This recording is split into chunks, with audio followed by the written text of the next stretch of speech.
TDS's toy crate is one of the most lackluster crates in the game. It only features 3 skins, which all are glorified recolors. However, what if the only skins you could use were these 3? Today, I'll be conquering 3 challenges, each progressively getting harder, using only toy skins. You'll want to stick around to see what happens later on. For the first and easiest challenge, I was to attempt easy mode solo with only Rocketeer. I was, however, allowing myself to use consumables. I decided to do this on Honey Valley, which was a missed opportunity considering I could have done it on Toy Board, a more fitting map. I used a barricade for the early game, allowing me to save for Rocketeer. By Wave 4, I was able to place my first Rocketeer, which I made sure to place in a way where the dead zone wasn't problematic.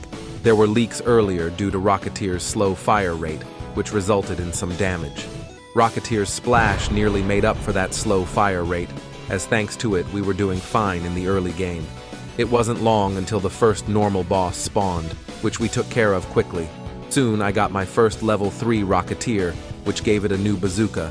The first Necromancer spawned, which was not a problem for my Rocketeers, and quickly got rid of it. Not long after the first slow boss was shredded as well. Soon bolts spawned, which I was worried would be tough due to their speed, but were shredded quite fast, resulting in only a minor leak. As we approached ever closer to Wave 25, I was worried my Rocketeers wouldn't be maxed in time. I didn't have much time before Gravedigger spawned. Surprisingly, we were shredding him quite fast, and he didn't even get past the second loop before he fell, earning me my first triumph. The next challenge, however, would be a definite difficulty spike. For the second challenge, I would be using normal soldier to defeat the Molten Boss. This may seem easy, but I would also be doing it on a dual-lane map, Winter Stronghold. The early game went well as expected, as I continued to upgrade my soldier. It wasn't long before I had him maxed, just in time for breakers. If you're wondering why I am not defending the second path, I have placed my soldiers in a way where they can target both paths, allowing me to focus my income on fewer towers. Unfortunately, leaks inevitably started popping up. With more income in the mid-game, I decided to build a second defense on the second path. Unfortunately, the leaks continued to grow, resulting in the first loss of the challenge. The next challenge was going to be even more of a challenge than the last one, but in a change of events, it was not the final challenge, so stick around for that. For the next challenge, I decided to get a partner, which was Xavierol. We intended to duo Fallen using only Rocketeer and normal soldier, but allowing consumables, excluding the nuke. This time we did it on the best possible map, Toy Board. As usual, I used Soldier for the early game, which it was able to carry quite well.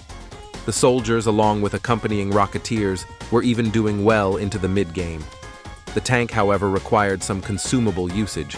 We were able to get past it, but died to a Necromancer boss, which was a definite difficulty spike in Fallen, boasting nearly as much HP as a Gravedigger.